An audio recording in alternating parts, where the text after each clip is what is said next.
মা, তুমি নাকি আমারে ডাকছিলা? কি কিছু বলবা নাকি?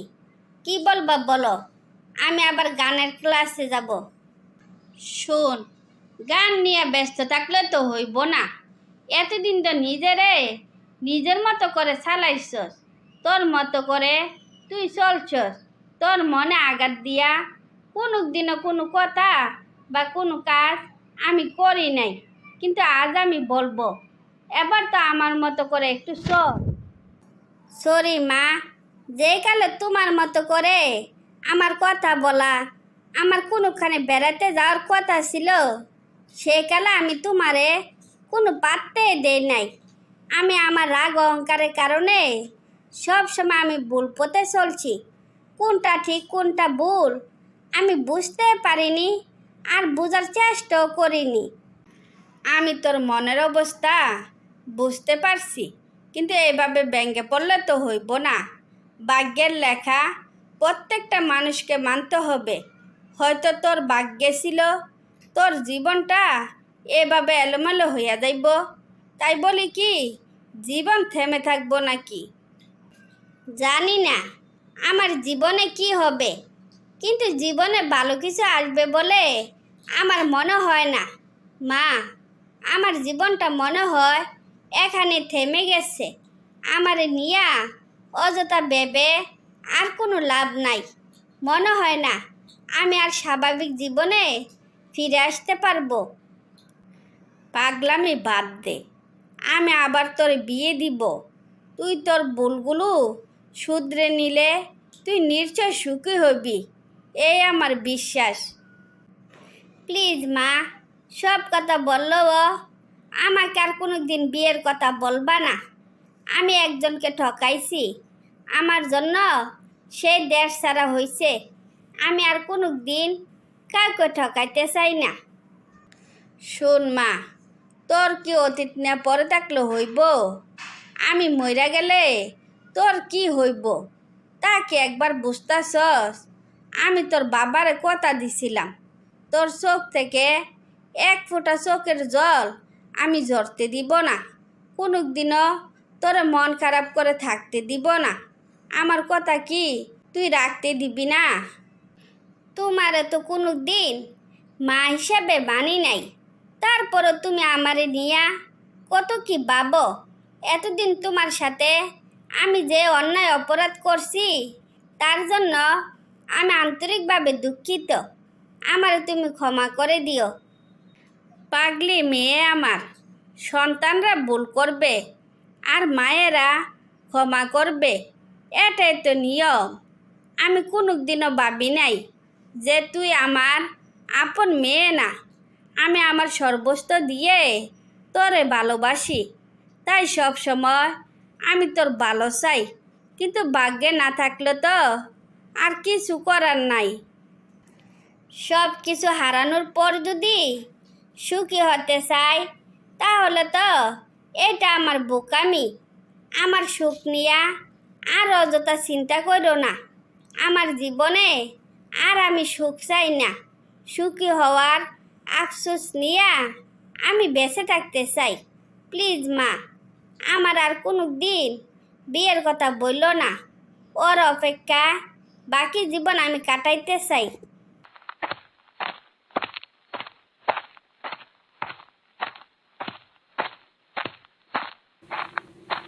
কি ব্যাপার আরিফ, খাওয়া দাওয়া করবা না?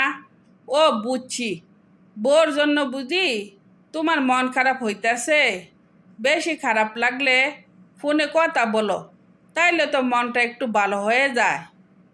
না, আপনি যা ভাবছেন আসলে তা না। আমার তো বউয়ে নাই। বউ থাকলে তো মন খারাপ হইতো। দেড় ছেড়ে চলে আসছি তো, তাই সবার জন্য খুব খারাপ লাগতেছে। তুমি এসব কি কইতাছ? এ বয়সে তুমি বিয়ে না কইরা বিদেশ আসছো কেন? বিদেশ থেকে যাওয়ার পর কি তোমার বিয়ের বয়স থাকবো? এই ভুল কি কেউ করে? না মামা, বিয়ের কথা বলো বলবেন না। একজনে খুব ভালোবাসতাম, হঠাৎ কইরা চাকরিটা চইলা গেল।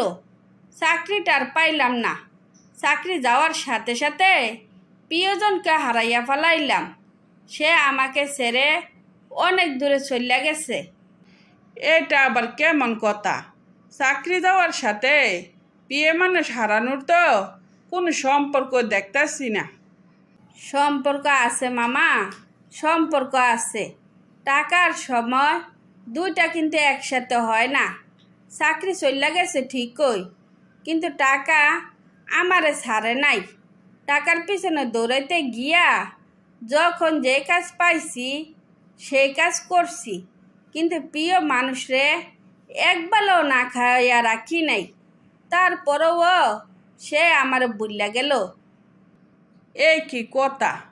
তার মানে তুমি বিয়ে করছিলা, বউ তাহলে তোমার ছেড়ে চলে গেছে? হ মামা, আপনি ঠিকই বলছেন। একজনকে অনেক ভালোবাসছিলাম, বিয়ে করে 3 বছর সংসারও করছিলাম, কিন্তু সময়ের কারণে তারে আর ধরে রাখতে পারলাম না। সে এক সময় আমার সন্দেহ করলো, তারপর আমাকে ছেড়ে চলে গেল। সে তোমারে ছাইরা চলে গেল, আর তুমি কি না দেশ ছেড়ে চলে আসলা? এর নাম কি সমাধান? কাজটা কি তোমরা ঠিক করলা? মামা, এত সহজে হাল ছাড়ার মতো মানুষ আমি ছিলাম না।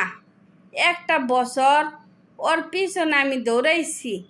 ওরে বুঝাইয়া বলতো চাইছিলাম কেন রাত বিরাতে আমি বাসায় ফিরছিলাম, কিন্তু ওর এত রাগ ছিল যে ওই আমার কোনো কথাই শুনতে চাইল না। শেষমেশ ওরে বলতে না পাইরা দেশ ছেড়ে চলে আসছি। যদি কোনো দিন ওর আমি বলতে পারি তাহলে হয়তো একদিন দেশে ফিরব। বাগ্নে, তুমি বোকার মতো করে কথা বলছো।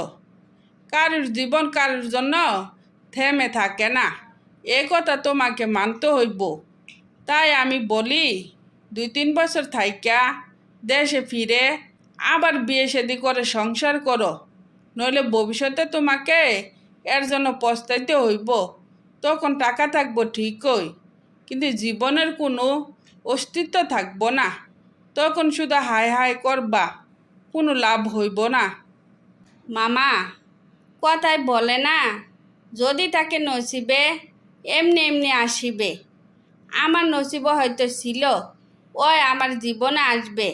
আমার জীবনটা আনন্দে ভরে যাবে, ওই আবার চলে যাবে, আমি একা হয়ে যাব। আমার জীবনে দুঃখের ছায়া নেমে আসবে। ভাগ্যকে মেনে নিচ্ছি, তাই দুঃখকে নিয়ে আর আফসোস করি না। কোনো রকমে মরতে পারলে বাসি মামা। আমার ঘুম পাইতে আসছে, আমি আপনার সাথে পরে কথা বলি।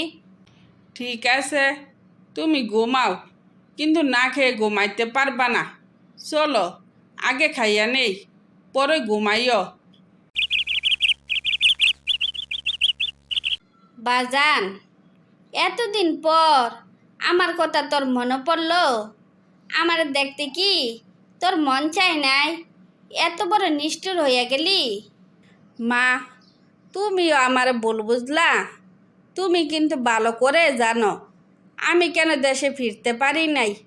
সবাই যে দেখলে আমারে বলে আরিফের বউ আরিফরে ছাইরা চলে গেছে। এই কথাটা শুনলে আমার লজ্জায় ঘৃণা খুবে মন চাইতো সুসাইড করি। লোকের কথা শোনার বয়ে আর দেশে ফিরতে পারি নাই। শুধু শুধু আমারে ভুল বুঝছো না। দেশে ফিরছস ভালো কথা, মেয়েটা ভুল করছে, পরে তার ভুল সে বুঝতে পারছে। মেয়েটারে তুই আর শাস্তি দিস না, তুই ওরে মাইনা নে। মা, তুমি জ্ঞানী মানুষ হইয়া এরকম উল্টাপাল্টা কথা বইল না।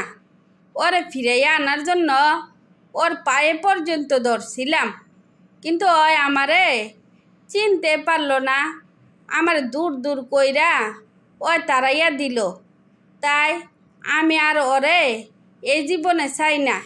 ওই যেখানে থাকুক ভালো থাকুক। বাজান, তুই এই কথা বলিস না। মেয়েটা এখনো তোর অপেক্ষায় আছে। তোর যদি না চাইতো ও এতদিনে বিয়া করে সংসার করতো। তুই কালকে গিয়া ওরে নিয়ে আয়, দুইজনে সুখে শান্তিতে সংসার কর। সরি মা, এ প্রথমবার আমি তোমার কোনো কথা রাখতে পারি নাই। আমার তুমি ক্ষমা করে দিও, আর ওরে ফোনে জানাইয়া দিও, ওই যাতে আমারে ভুলা যায়। তারপর আরিফ দেশে ফিরলেও আফসানার সাথে যোগাযোগ করে না। আফসানাকে চিরদিনের জন্য ভুলে যায়, একাকী জীবনযাপন করতে থাকে।